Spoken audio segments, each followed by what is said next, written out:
There is football on in July. No, you're not hearing that wrong. July 31st, the first preseason game of the season, and I can't wait for football season. It's going to be some fun. But welcome to the Big Z Breakdown. I'm your host, Mike Zanetti, and it's been a while, but this is going to be a different styled kind of video for you. We're going to do some podcasts, weekly episodes, probably about an hour long, as well as individual kind of videos throughout the week. But this is the perfect time to talk about football. And I'm not going to try and get into it with a quick intro, but you got training camp news. There's going to be a lot of things we're talking about. Super Bowl contenders. There's so much buzz about before a season and what you have expectations for certain teams, why I'm lower on certain teams. So there's just so much to talk about for me personally. And, speaking of which, there's a different background behind me. For anyone interested, took the drive from Florida up to Indiana after graduating from school, started a new news job in TV. So a lot of fun, a lot of looking forward to. If you want to hear an in-depth kind of story, let me know in the comments. Would love to do something different, let you know a little more about me personally. But I'm sure you came for the football talk, so let's jump right into it. First thing, we got to talk about Rashawn Slater and his massive contract for the Chargers.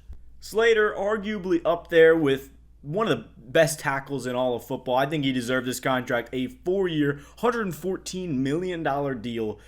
PFF graded him as a 91 kind of overall, 90 in the pass blocking, 82 as a run blocker.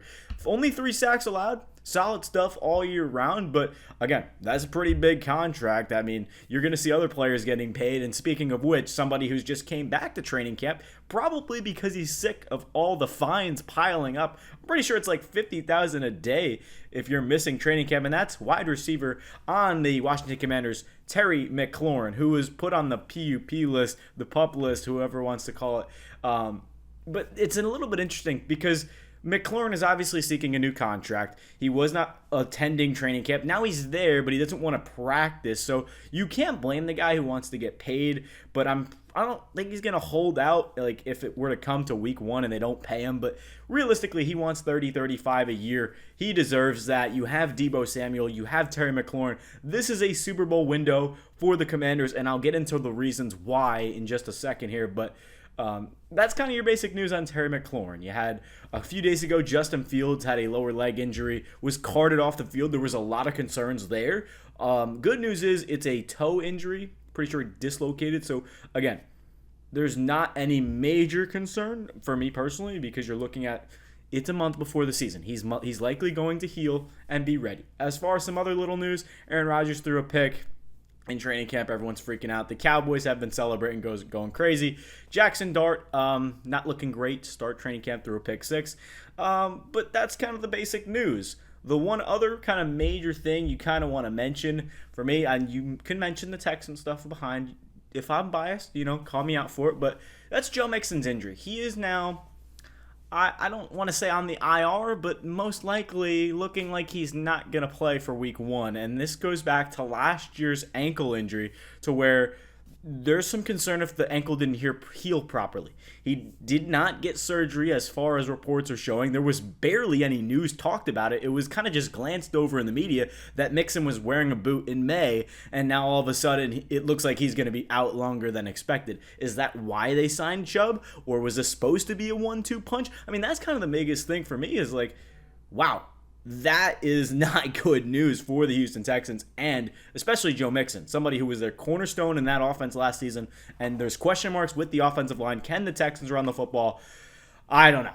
But we're going to segue that perfectly into this next segment because you look at some Super Bowl contenders that are potential dark horses, and I have to start with the Texans and address what's been going on with now Mixon's injury.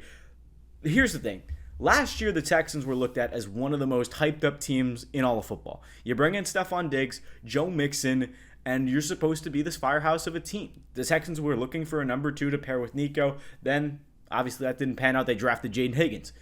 This year, there is not enough talk about the Texans. Their defense was unbelievable last season. Great. Top 10. DeMeco Ryans has a hold on the guys. But it's the offensive production that we were expecting to carry over from Stroud's rookie year to his sophomore year. It just diminished. I mean, Bobby Slowick was calling longer developing plays. The offensive line kind of just gave up. Shaq Mason was a liability on the offensive guard position. And it just fell apart in the playoffs. Stroud was sacked 7 times against the Chiefs. You cannot win a game when your offense looks terrible. So the fact that they were even in that game, I was pretty surprised. They beat up on the Chargers. Their offense didn't have to do anything. But when you have an offense that doesn't have to do a lot and your defense can help you out, your offense needs to be just as good as your defense, and they can win a Super Bowl. This is why they're dark horse contenders right now, because the Texans can be, if all of the things go well, we know Stroud can play. We saw it in his rookie year. They not cleaned house, but they cleaned the offensive coordinator and Bobby Slowick. He is gone. Nick Caley is giving more flexibility to CJ Stroud to be able to check and audible plays at the line of scrimmage. The trust is there between your offensive coordinator and your quarterback. You bring in new weapons, Jaden Higgins, Jalen Noel, Christian Kirk. This is a firepower of an offense. Nick Chubb too. But there's question marks, okay? Hey, the offensive line, second most sacked team in all of football last year was the Houston Texans. Understandable. However, this is a team, if everything goes right, especially, and okay, let's address Laremy Tunsil, who went to the Commanders, who we'll talk about as the next dark horse team. But Tunsil was not this great player. Let me rephrase. He was not a leader in the locker room. That's kind of why the Texans got rid of him. He not only committed 19 penalties, but the thing is, if you want a dominant tackle who's getting up there in age, I feel like it was time to move on, right? You go out and get Ariante Ursary out of Minnesota. That's your player to go out and get. So I'm happy they got rid of Tunsil. Yes, it's a little bit of a downgrade, but you got rid of other key players. Kenyon Green was a must-go. Shaq Mason was a must-go. Now you have left tackle is Cam Robinson, Laken Tomlinson. Center is Jarrett Patterson. Right guard is Titus Howard. And then your tackle is Blake Fisher, second year out of Notre Dame. But I really do think the Texans have a chance. If the defense can play up the standard like it did last year, the offense can take a step forward, everything's going to matter on how the offense plays this season. And I think it's going to be a major factor with Stroud as a major MVP candidate if this is a Super Bowl contending team. On to number 2, the Washington Commanders. I know this is a tough division. You have the Eagles, who, it's a bold prediction, but we'll talk about that at the end of the show, actually, but stay tuned. The Washington Commanders are going to win the division. Hear me out. Yeah, I know you got the Cowboys. I know you have the Eagles. And a lot of people could be concerned about Jaden Daniels and his sophomore slump. This team is only going to get better, in my opinion. Last year, Terry McLaurin, the only real struggles with that offense was finding a number 2 option. You figure that out. You go out and get Deebo Samuel, who everyone's, he's overweight. He's still Deebo Samuel. He's still a guy who's yards after catch, who had to do everything for the San Francisco 49ers, play running back, play receiver, and he's a yards after catch guy, not a number 1 guy. He can be, proved it on the Niners, but he's a better number 2. And to be next to Terry McLaurin, hopefully he plays. That is a dynamic duo ready to just go fire. So you have Zach Ertz there as well, Brian Robinson, Austin Eckler, and then you picked up 2 big pieces, Laremy Tunsil, a big addition, as well as you drafted Josh Connerly out of Oregon. So you have a good offensive line now. That wasn't to say that the Commanders' O-line wasn't terrible last year, but you look at what the names are this season. Laremy Tunsil, Nick Algoretti, Tyler Biatz, I don't think I said that right, but Sam Cosmi and Josh Connerly. So Cosmi's out for a little while. He'll be fine. But realistically, I don't see a problem with that. Maybe interior guard is a little bit just meh, but this is a nice team. And honestly, Luke McCaffrey could develop into a slot role type of receiver. They have KJ Osborne. There's some depth there at receiver. Noah Brown is also still there. And the defense, there are some concerns, but they did go out and get Von Miller, somebody who can add a defensive presence and a little bit of veteran leadership, who's been a part of a couple Super Bowls. So I like this team a lot. Bobby Wagner's still there, Frankie Louvu. I'm a big fan of what the Commanders are building, especially with a second-year coach in Dan Quinn, who has Super Bowl experience. I don't have any doubt in this team to go back to the playoffs and potentially be in the running for a Super Bowl. There's no sophomore slump incoming. I think Jaden Daniels had a better chance to win the Super Bowl than playing like CJ Stroud did last season. That's just 100%. And another thing, unless you have a meltdown on offense with Cliff Kingsbury, who's a better offensive coordinator than he is a head coach, this team is going in all the right directions. There would really have to be a significant injury, or, I knocked on the wood for the Commanders fans, but realistically, I don't see any problems. I mean, you can really argue, the only thing you can argue is skeptical, am I even saying that right? Skepticism, or just being skeptical on injury. That's it. That's the only thing you can argue. I don't think Jaden Daniels, as great as a rookie quarterback as he is, he's not going to have a sophomore slump. CJ Stroud, the biggest thing that he couldn't do was scramble and make plays on the throw. He was a pocket passing quarterback. That's not to say that Stroud can't run, but Jaden Daniels' ability to move around in the pocket and extend the play, that was what made him so great in his rookie season. He's not going to shy away from that. So you got to love Jaden Daniels. Hustle, respect. The run game's there. The receiving game is going to be even better with Deebo Samuel. Do not sleep on the Commanders. Just got to improve that defense a little bit. If you can outscore teams like you did in the Lions game, I think the Eagles, if you have that rematch, it's going to be a great game. Third and final team that is a dark horse, and this is kind of a team that I'm really... There's not many teams that I think are dark horses. You could go with the Panthers or the Falcons, but I think those are kind of unproven teams. So if you want to go out of the norm with a team like the Bills or the Chiefs, I would have to say the Rams. The Rams have a Matthew Stafford, a veteran quarterback. Cooper Kupp is gone, but they brought in Devontae Adams. You have a good run game in Kyron Williams. I mean, this is still kind of the same team it was last season. It just kind of fell a little bit flat. They made the playoffs, so you love what you have from the LA Rams. Yes, the offensive line and the defense are two kind of, I wouldn't say major. The offensive line less than the defense. The defense was bad. I mean, look at the Eagles game last year in the snow. That is what happened. That is how it went down. Unfortunately, they lost because they couldn't stop the run in Saquon Barkley. It is what it is. But for the offense that they have, I feel like an underrated team that you don't really hear a lot of people talk about is the Rams. There's not really a team that stands out to me that, again, is outside of your big names like the Bills, Chiefs, Bengals, Ravens. I don't want to hear all of that nonsense. We know who the Super Bowl contenders are. What's a team that might come out of the blue? Maybe the Chargers, maybe the Broncos. Love those two teams. But I think the Rams, nobody's really talking about them. So not that a team that could potentially win the Super Bowl, but again, they have all the same players. They have a good coaching. Hopefully the defense can step up. I mean, realistically, there is a possibility there, but I mean, second year for the edge rusher there. I don't know why I'm forgetting his name. Jared Verse. But yeah, he's going to have a monster season. I mean, this is really a good team. It's just a matter of how far can they go. So I would expect them to be in the running for the division once again, whether that's with the Niners. I'm not expecting much from the Seahawks or the Cardinals, but again, this is football. Anything can happen.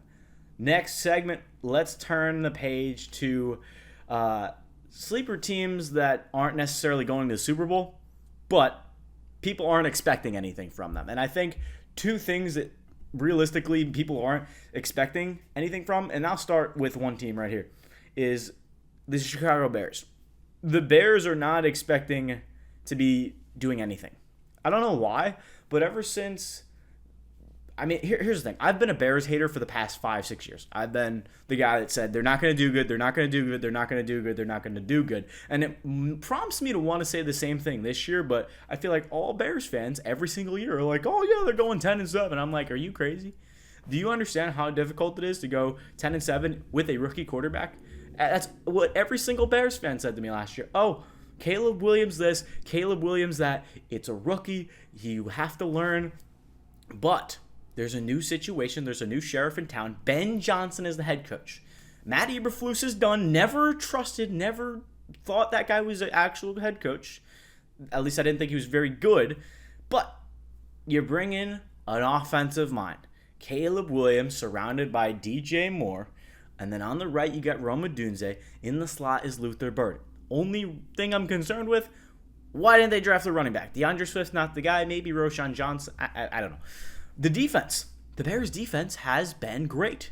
I mean, last season, the offense lost a lot of games by one score, but they sometimes barely made it out of double-digit points. So maybe that was an overstatement. But you understand what I'm saying? The Bears' offense was the reason they did not win a lot of games last year. So if Ben Johnson can get a hold on these guys, and maybe it's not the best first half of the season, but I'm expecting in a tough division, let's keep this in mind, the NFC North, probably one of, if not the hardest divisions to play in football. Minnesota is going to have a coming out party with J.J. McCarthy.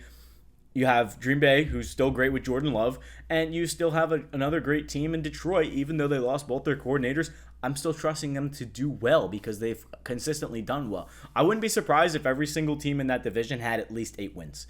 And I'm not saying 8 and 9 is a success for the Bears. I think they win 10 games personally and maybe even sneak into the playoffs. But that is the bounce back season of Caleb Williams. Can he learn from the mistakes he made last season? Can he figure it out? And I think from what Ben Johnson has been showing in training camp, just being furious and yelling at his guys and saying, hey, we got to get this right. That's what you want to see from not only a head coach, but an offensive coordinator. So he's obviously calling the plays. Caleb Williams has every tool to succeed. It's just a fact of second year. A lot of people are like, he didn't do the greatest last year. The amount of stepping up that can happen in a second year could be crazy. And then the second team I'll talk about, the Carolina Panthers. Bryce Young, with the way he played towards the end of last season, the Panthers are a wild card. And when I talk about how the Bears, you don't know what's going to happen from first year to a second year, it's kind of the same thing with the Falcons and Michael Penix Jr. and all these other unknown teams that were kind of third, fourth of the division. And all of a sudden, you always have those one or two teams that break out every single season. And now the Panthers are a pretty obvious choice in terms of sleepers, but the NFC South, one of the weaker divisions in football. I think the Saints are going to be one of the worst teams in football. The Bucs have a lot of firepower. They'll probably win the division, but do not count out the Panthers. I think they won't go 9-7. I think that's a successful season for Bryce Young. You drafted Teteroa McMillan. You have guys around your players, and that's all you can ask for. If Bryce Young can play up the standard, hit his guys in stride, figure it out like he's been doing, no doubt in my mind the Panthers are going to be one of the better teams. Now, I wanted to save this one for last so we can kind of transition into the next segment. So, third segment, final team sleeper, Jacksonville Jaguars. I know what you're thinking. The Jaguars suck. Fair point. Trevor Lawrence may not be a great quarterback, but he's shown flashes of being a top 10 guy, but those flashes are not always consistent. He doesn't always hit his man. He sometimes airmails it. He sometimes dirts it. He sometimes gets rocked. He unfortunately last year I had the injury bug, and he's been an Iron Man over his career. He doesn't miss many games. He's going to tough it out. That's Trevor Lawrence's mentality. But when is it time to pull the plug? And that's what we'll talk about next. But as for the Jaguars, we'll talk about not Trevor Lawrence. Everything is there for this team. You go out, you got Brian Thomas Jr. last season. You got Travis Hunter to pair. Hopefully he can play wide receiver just as good as he does cornerback. But you have two decent guys there. You cut Gabe Davis. I don't know what that signing was, no offense. But let's just think of the wide receivers that Trevor Lawrence has had to play with for a second. Calvin Ridley, maybe. Dropped a lot of passes. Marvin Jones, Christian Kirk. Not many big names stand out. That's just what I'm going to say. And I don't think Trevor Lawrence has had a true number one outside of Brian Thomas. And if he can have a number one and a solid number two in Travis Hunter, who is a rookie, yes, but that would be all you need to ask for. And I think the Evan Ingram departure is going to hurt them a little bit, but Brenton Strange is still good enough to kind of take over for Evan Ingram, and he still has that presence. Now, the Jaguars have the defense. They got Josh Hines Allen. They got a lot of Trayvon Walker, a lot of firepower up front. The secondary is what's going to be the problem for the Jaguars. And looking forward to the season, that's where this team could struggle. But their offense and the way it's paired up with these other teams, they can compete with a team like the Bills. I know it's crazy to sound that way, but they're going to steal a game against one of those teams. And when you have Foye Luakon, Devin Lloyd, Ventrell Miller even stepped up last season, Devon Hamilton, that defense is not bad. They got Eric Murray from the Texans, Tyson Campbell, if he can stay healthy, Darnell Savage. This is not a bad defense. It's not great. Secondary's not great. The front nine is awesome, or what are you going to do? I mean, there's so many things that you can question with Jacksonville, but I'm going to go to the next topic because I don't want to spoil what I'm going to talk about in this segment. So, this is make or break for Trevor Lawrence. It has to be. When do you pull the plug on him? I know you signed him to that massive deal, but if he has a underwhelming season, if he does not play like a top 10 quarterback this season, he's done. There are no more excuses, and you start to fear, at least I do, will he be a Matthew Stafford or a quarterback that doesn't really figure it out until the back end of his career? That's not a bad thing, but there's a lot to like from Trevor Lawrence. There's just not enough consistency of what he does good. And that's the thing. If he is a player that is going to use his smarts to his ability, it might have to be outside of Jacksonville. And I don't know if they've given him a fair shot of just playing with that team, because if you look at who he's thrown the ball to, let's just go off the list. Marvin Jones, Laquan Treadwell, DJ Chark, Laviska Shenault, Philip Dorsett. I know there's some no names on here, but Zay Jones, Christian Kirk, Calvin Ridley, Gabe Davis. Are any of those guys number one wide receiver? Let's be honest. Are any of those guys going to give you the best chance to succeed? Maybe Calvin Ridley can put up an argument, but when he was on Jacksonville, he was the first time he was back on a football field for the first time in a couple years after that suspension for gambling. So I don't think Trevor Lawrence has had a fair share of love. And I think a lot of people just hate on him because he hasn't gotten his feet off the ground yet in terms of his NFL career. He hasn't done anything special. It was almost like somebody said to me, ever since the Jaguars came back and beat the Chargers, they haven't been relevant in that big playoff game. And I would hate to say it, but I think they're right. And this is it. Trevor Lawrence, can he prove that he's a top quarterback in this league? He got hurt last season. I wouldn't say this is a contract year, but this is a prove it year for sure, because you jeopardize your future with this team, and I don't think you want to do that. Let's look at Drew Brees on the Chargers, right? He was having a good career until he had that shoulder injury. Chargers gave up on him. He went to New Orleans, balled out, won a Super Bowl. Can we see that with Trevor Lawrence? Not saying he's going to win a Super Bowl, but a similar thing to where a team gives up on you, not necessarily because of injury, but let's just say it was a bad season. This is a bad year. Things happen, and then he goes to another team and succeeds. That's what I think could happen with Trevor Lawrence, but I do believe in him as a player. This is a guy who we can understand is an actual good football player. It's just, I don't think he's had his fair share, again, with the wide receivers that he's been given. You now have a true number one guy in Brian Thomas Jr. You do. The run game has never been great for Jacksonville, Travis Etienne, Tank Bigsby, but transition for Lawrence, it has to be now. It's now or never. It's make or break. And I would love to hear your thoughts in the comments, but I know I'm probably the one person that actually believes in Trevor Lawrence, because everyone's probably looking at me like with 18 eyeballs saying, what are you, crazy? Trevor Lawrence isn't a good quarterback. You may be correct, but I really do believe in the offseason preparing and the fact that he could take a step forward this season with a decent wide receiving room. That's the thing. When you look at Jacksonville, they have some pretty good receivers. Brian Thomas Jr. had an awesome season last year. He now moves up to the number one guy. You go out and draft Travis Hunter, a guy who can play both ways. You even picked up Diami Brown from the Commanders, who was a pretty good attribute with Jaden Daniels in that crew. Parker Washington has done his time. I mean, there's really, the only weak spot for the Jags is probably the O-line, but even then, it's not that bad. So again, you be the judge on Trevor Lawrence. I'm going to give him the benefit of the doubt. He has not had a great situation, but he does need to play better. I've seen him play awesome, but I've also seen him play terrible. I mean, as a Texans fan, I've seen him twice a year, and I've seen his first game as a Jaguar, and he threw 4 interceptions the first game. That can't happen. But again, you're a rookie. You're developing your talent.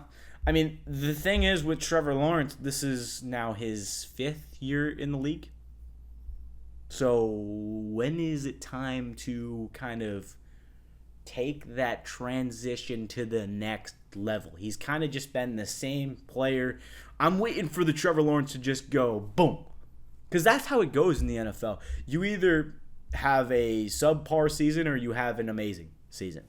Because it's, injuries, something always happens.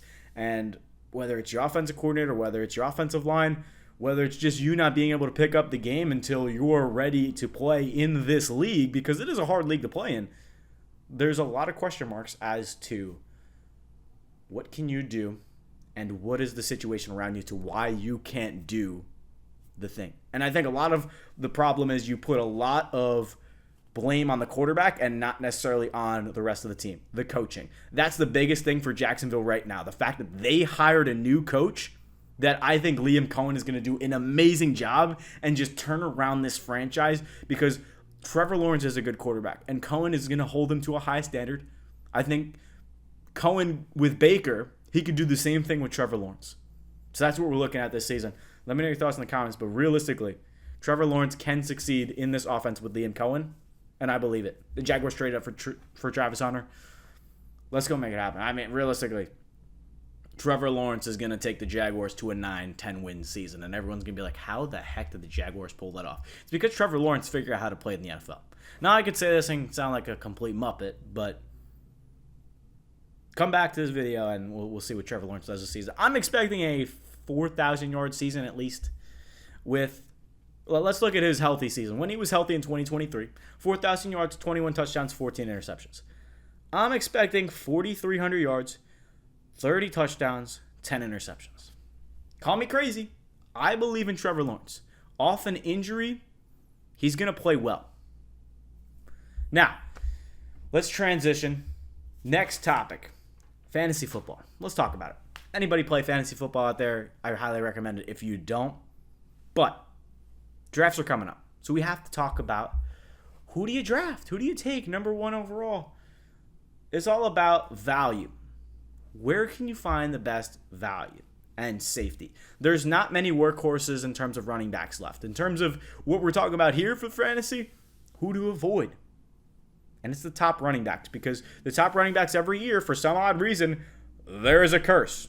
I'll read it off to you. But 2024, last year, it was Jahmyr Gibbs who finished number 1 in PPR. Saquon Barkley was right behind him. And he is listed as the number 1 running back this season. Barkley, 28. He's had injuries in the past. I don't want to say it. But injuries are a part of the game. Now, in terms of who I would avoid, Barkley is definitely a name, but you have to look at the situation of running backs. I've looked at the last 4 years. I was the one that said Jonathan Taylor, 2021, when he had that 1,800-yard season. Stay away from him. He had an ankle injury. Again, when players have this monstrosity of a season and they have a 2,000-yard rushing season or a Triple Crown season, not only is it hard to replicate that, it's hard to even play up to that standard. And when you try and chase that, things just happen. I mean, unfortunately, the injury bug is just history. I'm not saying it because I think it's going to happen. It's literally a copy and paste. When we're talking about like matching, looking at the past 4 running backs that have finished as the RB1 have gotten hurt.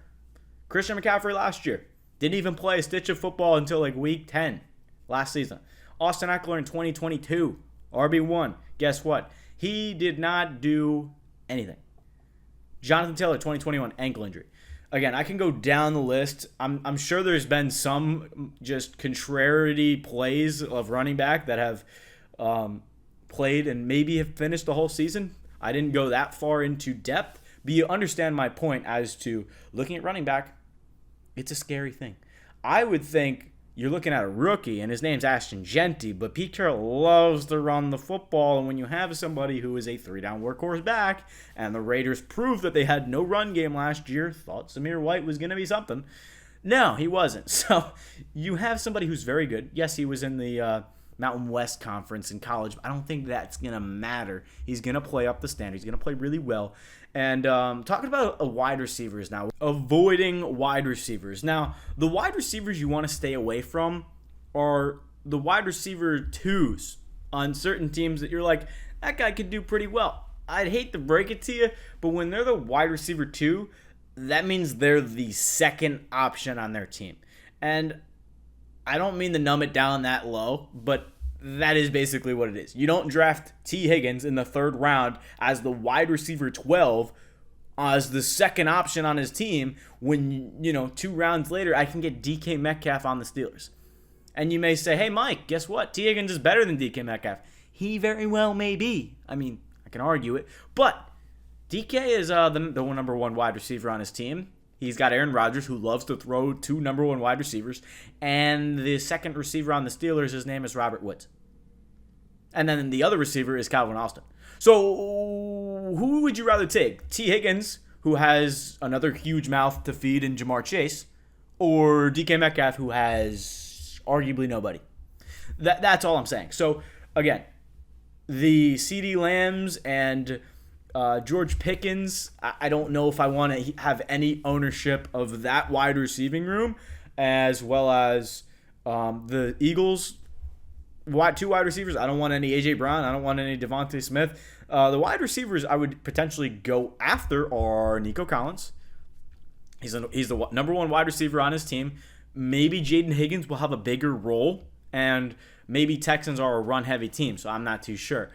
I don't know about Puka Nacua or Devontae Adams just because, again, the Rams love to run the football.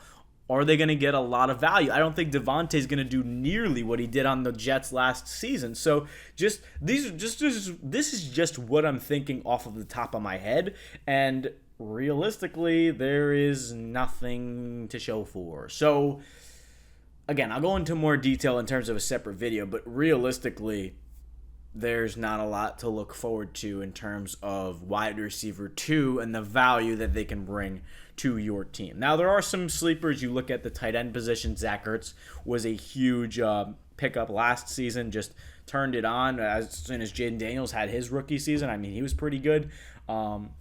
Brian Thomas Jr. was a huge league winner last season. Ladd McConkey, 2 players I was all over, and now this season I don't know if I want to draft them in the first round because last year I got them in around 7 and 8. So why would I want to pay the first round price tag? I'd rather just try and find those, again, same guys around 7, 8. It's hard to do that, especially with a draft class like this. I'd like Tedero McMillan on the Panthers. There's not many rookies I love. There's Jack Beck on the Raiders. Again, you don't know who's going to get thrown the ball over there, especially the way Pete Carroll runs his offense. He always likes to spread the ball out. Brock Bowers is there. Jacoby Myers is there. Realistically, I'm just kind of spitballing a lot of names here. But in terms of avoiding players and basically fantasy as a general, you want to draft players for value, and you have to think to yourself these hypothetical, logical decisions like I just did when I look at DK Metcalf, I look at the situations he's in, he can succeed, now draft him. That's just how my mind operates. If I look at Saquon Barkley, past injury history, running back 1, first-round pick, I'd rather Ashton Jeanty. Rookie coming into the league, no competition. Not that Barkley has any competition. That's really the only concern with Barkley is injury. But same thing with Jeanty could happen, and I mean, you never know, but I'd rather the fresh legs who's come into the league, who has, again, not the best offensive line, but he's going to get 350 carries and 50 receptions. I mean, that's just how it's going to be. So those are your fantasy options. I think I could have went a little more in depth, but, Brian Thomas, I don't know how much stock you can get there.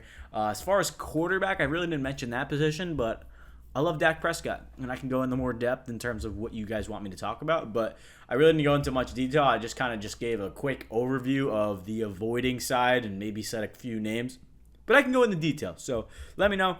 Fantasy drafts are coming up. It's going to be exciting, but realistically, I'm kind of just overviewing the season, especially considering the fact that training camp just started, still about a month away. And again, like I said, I'm going to do weekly updates and weekly podcasts, but also as the week goes, whether I have time from off this job and whatnot, probably do separate fantasy, just videos and straight actual information for you guys. But final topic of today, a little bit of a shorter episode. I really thought I was going to go closer to an hour, but we're about 35, 40 minute mark, and it's segment number 6. And I was expecting these to be around 5-10 minutes each, more 5 than 10. But again, point is, we have to come up with a bold prediction.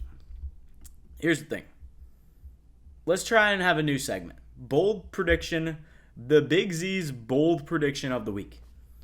Now, because it's preseason, you don't really have anything crazy to say. But honestly, I'm just going to say it. I don't think the Eagles are a Super Bowl contender. I know that might sound crazy because they just won the Super Bowl last year, but realistically, let's look at this team. I don't know what to say other than the fact of the defense that they had last year is no longer the defense that they have this season. Not to mention, they were the number 1 ranked defense last year for a reason. They didn't let anybody get by them. But there's some names on this list that's missing from that team. Darius Slay, gone. Granted, he was getting old and he didn't really need to be on the team. Got fine, but he's gone. Milton Williams, gone. Josh Sweat, gone. C.J. Gardner-Johnson, gone. Nakobe Dean is out for the first few weeks of the season. They did pick up Jahad Campbell. Again, the Eagles' defense is not bad. However, there are a lot of key pieces missing, and you do not want that in terms of the defense and the expectation that they built up last season to be this Super Bowl winning team. You kind of have Super Bowl winning expectations, so they may, I don't think they win the division. They may go 9-10 win season. They may make the playoffs. They may win a wild card game. I do not trust that team to go back to and not only an NFC championship, but a Super Bowl. The farthest they'll make it is the divisional round, which it is a successful season. They're still a Super Bowl contender, but in my eyes, the Philadelphia Eagles are not contenders. For what the defense was last season, you cannot match that this season. Yes, Jalen Carter's a beast. Yes, Jordan Davis is a beast. Zach Bond proved himself. Nolan Smith, great players. It's a different team. Quinyon Mitchell played awesome last year. Cooper DeJean upgraded as a starting cornerback. Reed Blankenship is there, and Andrew Mukaba. But there's just this inner voice telling me, hey, there's something missing from this team. Something's going to happen that I'm not expecting, but this is a 9-10, 11-win team. This is a very tough schedule for the Eagles this season. If we go through the roster and the schedule, it's a tough team. First in the NFC East, Cowboys, Chiefs, Rams, Buccaneers, Broncos. Giants twice is going to be a walk. Vikings, Lions, Cowboys, sure. Bears, Chargers, Vegas Raiders, Bills, Commanders twice. Realistically, there's only 2, I would say probably 3 considering you play the Giants twice. But there's really 3 gimme games, and that's the 2 games against the Giants and then the Vegas Raiders. There's not really an easy game on that schedule, and that's where I'm skeptical with the Eagles. You play the NFC North, one of the hardest divisions in football. You can't count out the Vikings. You can't count out the Bears. You can't count out the Lions. You can't count out every team. So, I don't know. Just an inner feeling. Saquon Barkley, is he going to rush for 2,000 yards again?